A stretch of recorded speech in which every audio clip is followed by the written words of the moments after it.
Steve. Okay, so I was at a cafe today, and I told the waiter, I want the chicken sandwich. And the guy next to me gave me a weird look. Oh no, did you actually say I want instead of I would like? Yeah, I was just pointing at the menu and saying, I want this one. I thought I was being clear. Ouch. That can sound a little bit rough to an American waiter. Wait, is that actually wrong to say? It is not grammatically wrong, but it sounds way too demanding for a casual lunch. You always want to soften it by saying, I will have, or I would like instead. If you have ever felt nervous about ordering at a restaurant, or just finding the right words to talk about your meals, that is exactly what we are fixing today. By the way, welcome to Steve and Abby English. I am Steve. And I'm Abby. And hey, if today's topic has a lot of fast back and forth, grab the free transcript in the description. Reading along while you listen is honestly one of the fastest ways to lock in these everyday phrases. It is such a huge lifesaver when we start speaking a bit too quickly. So today is all about food, which is honestly my absolute favorite topic in the entire world. Same here. We probably talk about food way too much in our daily lives. But think about it. Talking about breakfast, lunch, or dinner is usually the easiest way to naturally connect with a native speaker. Exactly. You might be standing by the coffee machine at work or waiting for a meeting to start, and your coworker will probably ask you what you are having for lunch. It happens every single day. But it might feel challenging at first to find the right words. Sometimes textbook English feels way too stiff and formal, and you just want to sound relaxed. And please, do not be hard on yourself. Building that natural muscle memory takes time. It really does. You are doing great just by listening. Food is so emotional too. It is not just fuel. Like, what do you instantly crave when you are having a really stressful day at work? Oh, that is such an easy question. I always crave a massive bowl of hot macaroni and cheese. Just pure, warm comfort food. I was just lying in bed yesterday thinking about it after a long meeting. What about you? I will probably go straight for a huge, greasy double cheeseburger with extra fries. It just fixes everything after a hard week. I do not even care about the calories when I am stressed. I just want the salt. Totally relatable. We all have those moments where a salad is just not going to work. See, that is the exact kind of natural English we want to help you use today. Describing exactly what you want and how it makes you feel. Right. Instead of just saying I am eating a hamburger, you can really paint a picture of the whole experience. All right, let's get into our first real talk. This one is actually from a highly disappointing dinner I had last month when I tried to treat myself. So, you know how much I love to eat out on the weekends to decompress. I am usually just hitting up casual taco places or burger joints near my apartment. Yeah, you definitely have your favorite local spots. Right. But last month it was my birthday, so I decided I wanted to eat out somewhere super fancy for a change. I booked a table at this beautiful downtown restaurant. I was wearing a nice dress, I spent an hour doing my hair, and I felt so excited to finally try it. I love that for you. Treating yourself is so important, especially when you work hard all week. It is. But we walked in and the lighting was incredibly dark. Like, I could barely see the tables. I actually had to use my phone flashlight to read the menu, and the prices were wild. A simple chicken dish was like $40. Oh my gosh, $40 for plain chicken? That is way too much money. I bet you were expecting the absolute best meal of your life for that kind of price. Exactly. I was already dreaming about the rich flavors. So we waited for 45 minutes, and the waiter finally brought out my plate. Steve, I am not joking. There was one tiny piece of chicken sitting in the middle of this massive, bright white plate. You are kidding me. I wish I was. And there were exactly 3 little green beans perfectly placed next to it. Just 3. That sounds more like a modern art project than a real dinner. It really did. But I thought, okay, maybe it is going to taste absolutely incredible. So I took a big bite. And it was completely bland. What a huge letdown. Totally bland. It had no salt, no pepper, no spices, nothing. It just tasted like boiled water. I was sitting there, slowly chewing this boring $40 chicken and trying to politely pretend I was enjoying myself. That is literally the worst feeling. You are spending all this money to celebrate, but the food is totally bland. I would be so secretly annoyed. Did you actually say anything to the waiter? No, I am way too shy to complain at fancy places. I just smiled, finished my 3 green beans, and pretended it was great. We paid the massive bill and walked out to the parking lot. Ouch. So what happened next? This is the best part. We got into the car, and my stomach immediately started making loud noises. I was still completely hungry. That fancy dinner did not fill me up at all. I knew it. Classic fancy restaurant trap. I was driving home, and we drove right past a bright neon fast food drive-thru sign. I looked at my friend, she looked at me, and we did not even have to speak. We both just knew. You went straight to the drive-thru. We pulled right in. I was still wearing my beautiful fancy dress, rolling down the car window and ordering 2 huge double cheeseburgers and a large box of salty fries. Honestly, that sounds like the perfect late-night rescue mission. I did the exact same thing last year after my cousin's wedding. I left early just to get some greasy pizza because the catering portions were a complete joke. See, it is so relatable. We parked in my dark driveway, sat in the car, and happily ate our messy, greasy burgers. And honestly, it tasted a million times better than that fancy, bland chicken. Fast food always hits the spot when you are desperate. It really does. Next time I decide to eat out for my birthday, I am definitely skipping the fancy art plates and just going straight for the good stuff. Hold on. Before we go further, you just used some great everyday words there. Let's get into our real talk breakdown. All right, let's break down some of the vocabulary you just used. Your story was so funny, but it was also packed full of words that native speakers use all the time instead of boring textbook phrases. Thank you.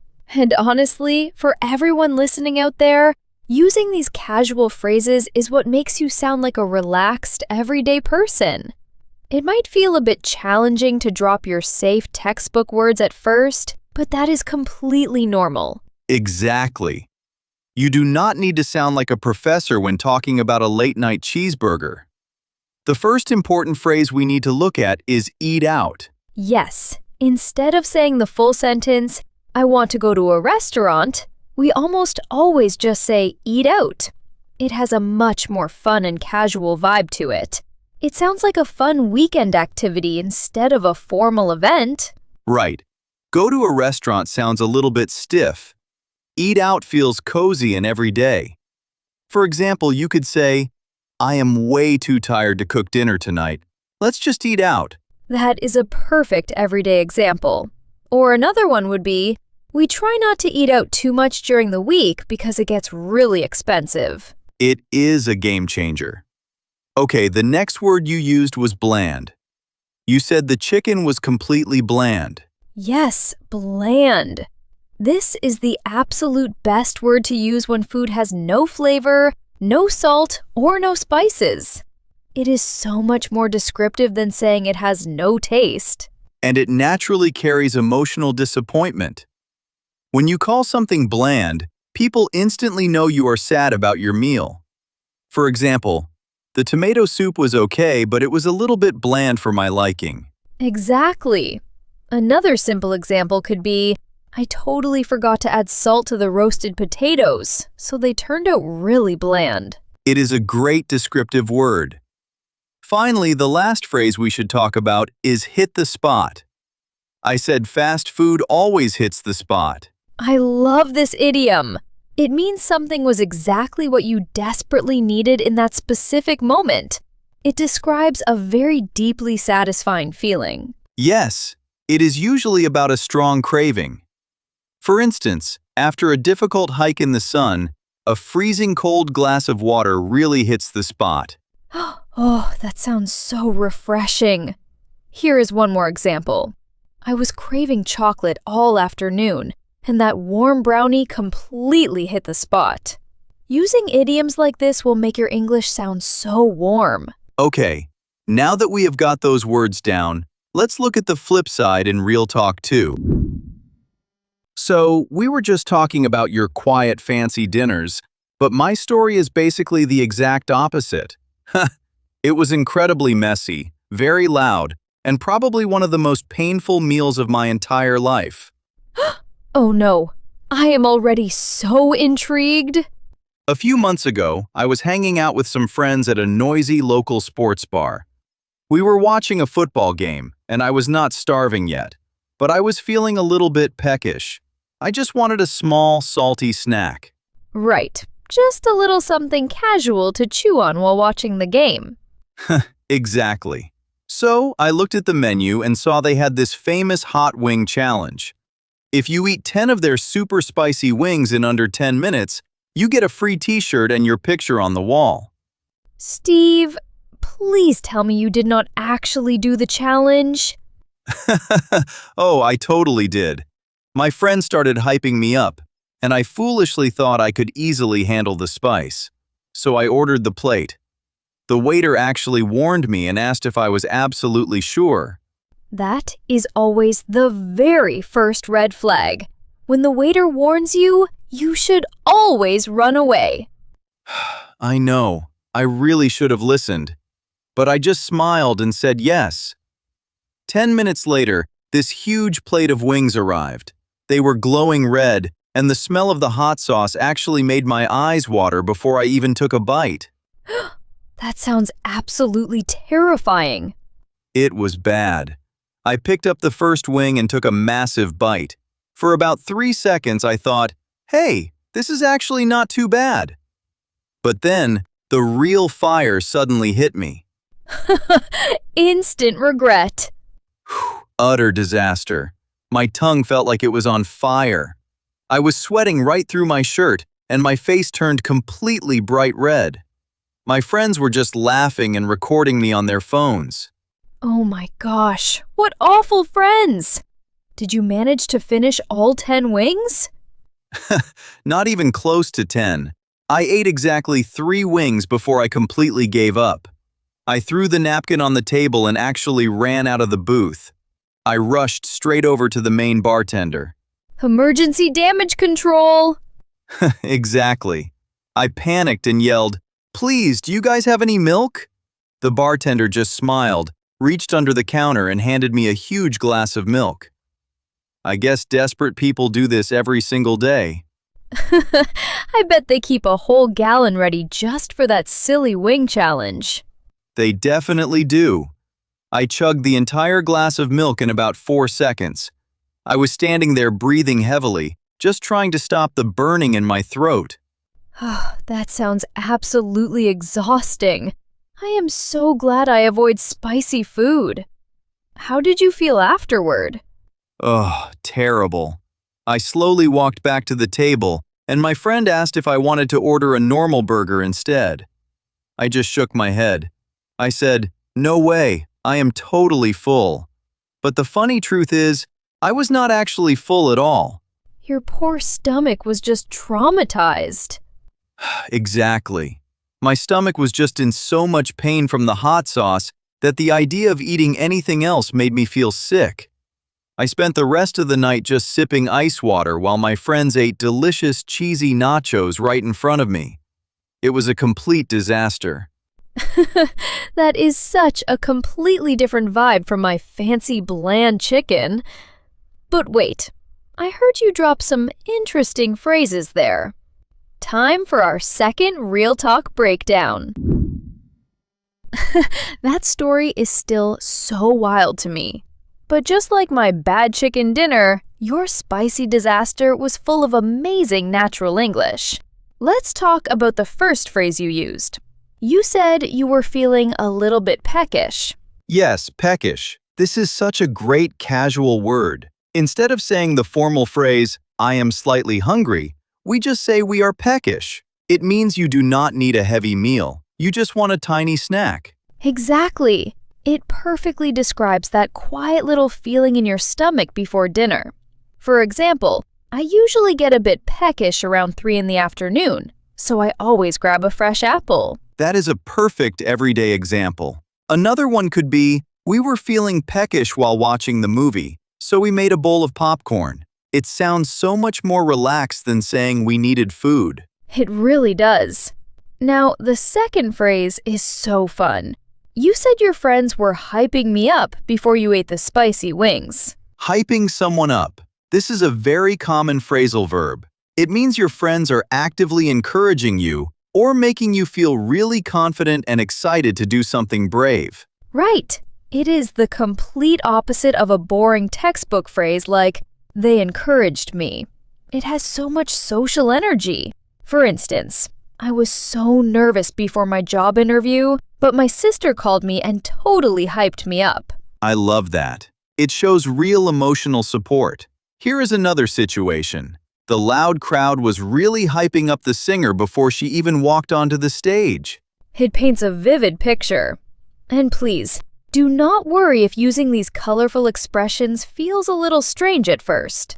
Trying new spoken words can be intimidating, but it is completely normal to feel that way while you practice. Exactly. You are simply adding new tools to your language toolbox.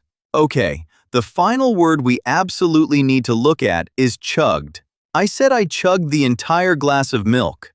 This one is so visual. To chug means to drink something extremely quickly, usually without even stopping to take a breath. You use it when you are totally desperate or super thirsty. Yes, you would never chug hot coffee, but you might chug cold water. For example, after I finished my long run in the sun, I went to the kitchen and chugged a whole bottle of water. That makes total sense.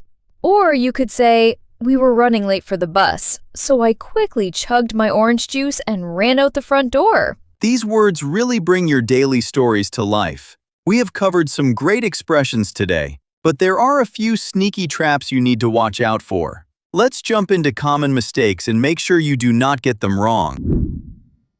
Now, let's talk about where people usually get this wrong. Learning new phrases is fun, but it is so easy to fall into a few tricky traps. Absolutely.